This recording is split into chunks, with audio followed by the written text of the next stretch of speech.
So if you were to ask me, what is the one thing when it comes to marketing that hasn't changed at all? It's about the message. If there is one marketing trend as well that's still relevant today as it was 20 years ago, I'd love to talk to you about this whole concept of cause-related marketing. So guys, you might be wondering if there is one piece of marketing advice that I wish I had known at the start of my career. Listen, honestly, I truly wish that more companies really... Welcome to the Disruptionist, where the status quo has no seat at the table. I'm Jess Singh, and this is your invitation to join the movement of game-changing, boundary-pushing strategies that will take your marketing, branding, and customer journey to the next level. Let's get disruptive. Hi everyone, it's Jess Singh here again with you. Today it's going to be a bit jam-packed. We're going to be talking about 20 years worth of marketing advice in just 10 minutes. So let's get straight to it. If you want to think about what are the three strategies that I think have stood the test of time over these past 20 years, I want to talk to you about something called relationship-based marketing. So when I first started out, it was things like direct mail. It was things that basically you drop off in people's letterboxes. But now we've kind of gone to far more behavioral-based lead nurture type campaigns. So what this means is that even though relationship marketing is still super important, the way in which we can go about it is completely different. It's far more personalized, and it's not so much about the big mass marketing that was done in the past. So what I mean by that is mass marketing was something where it didn't matter who was reading it and how different they were. A lot of companies would just send out the same message to the same audience, irrespective of the fact that they might be looking at that particular company for a different reason. So the second thing that I really want to highlight is the fact that we've gone from educational marketing, something that didn't actually exist as a term back when I started, but it was something that was happening all the time. So we had companies out there that would run these amazing seminars. They were often in person, really large scale. They'd often even put out things like white papers, especially a lot of the corporates that I worked with, because they wanted to educate, but they were educating in a really sort of broad way. One of the other things that leads to is the fact that we basically have what we called word of mouth. Now, word of mouth back in the day was simply sitting at a dinner party, chatting at a barbecue and telling your friend about this great new brand. Maybe it was some surf gear that you bought from a brand called like Hot Tuna, which you probably don't even realize exists anymore. But now we are still doing what we call word of mouth. It's just done on a different level. So think about user-generated content. We love to hear about what other people like, what they use and why they like it, but it's done online.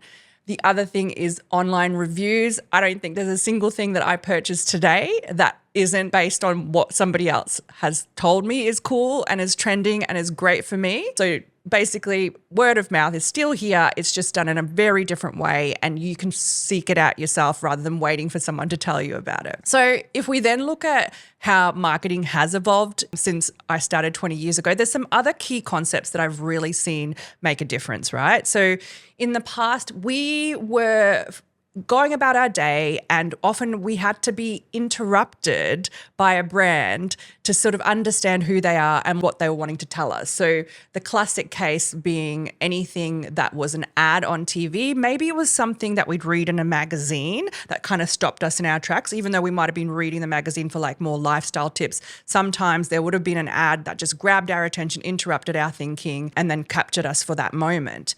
These days, we're not doing what we call push marketing anymore. These days, we're doing what's called pull marketing. And another word we call attached to that is attraction marketing. So what does that mean? It means that we are basically going along and creating content that we know that is going to engage audiences based on what they're looking for, right? So nurture these relationships, get into the mindset of these customers and actually start delivering things that they want and that they're looking for rather than pushing it on them when they least expect it. So one of the things that I was thinking about in relation to this is also what we call mass marketing. I think I touched on it a little bit before.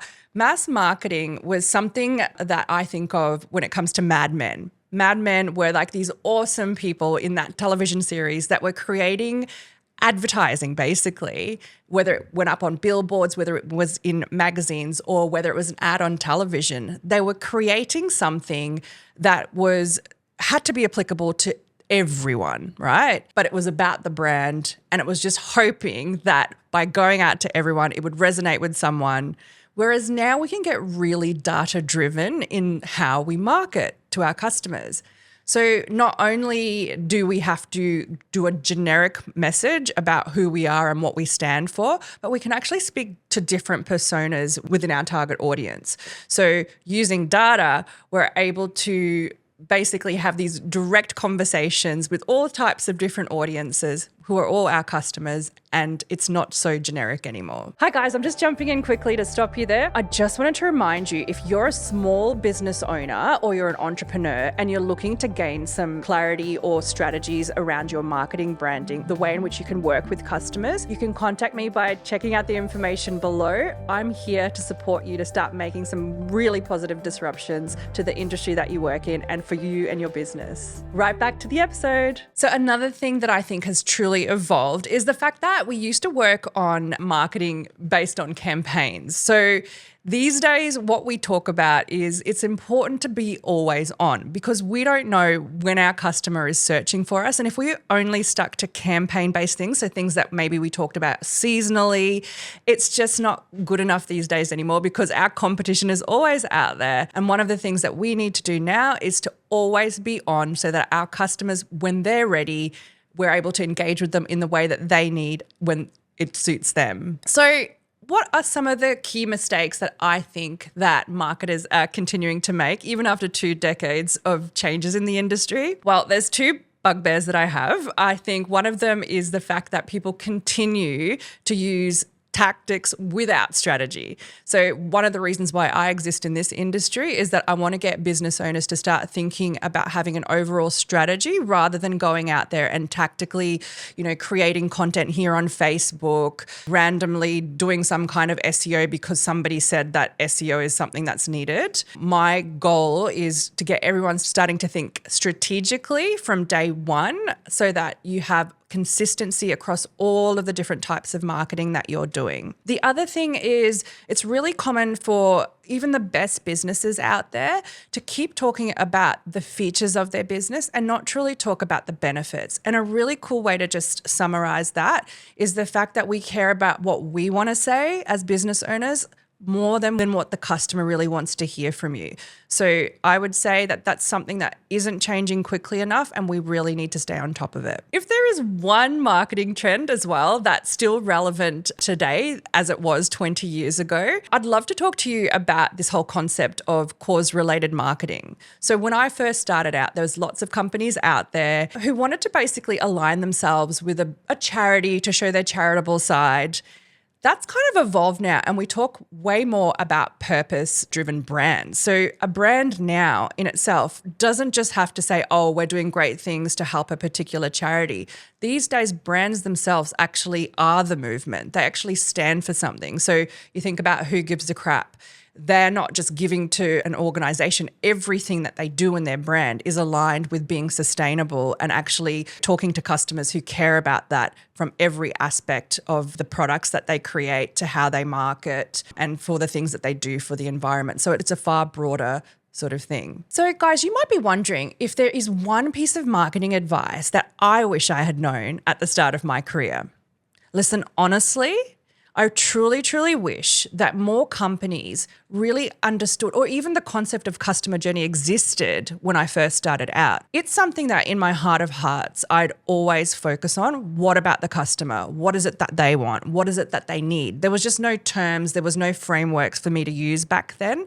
And I really wish that it was something that people had focused on, because I started my career and it was all about just sales, products, features, all of that sort of stuff. It just didn't work, and it took a while for the industry to catch up. So if things could change, I wish back then I knew or had a formula around customers, customer journeys, and truly marketing based on what they need, not what we want to tell them. So if you were to ask me, finally, what is the one thing when it comes to marketing that hasn't changed at all? It's about the message, right? Being really smart with the messages that you create, the core messages that you're trying to put out there, and being consistent with them. I think that has not changed at all. Why? Because you need to be clear about who you are, who you serve, and what your values are.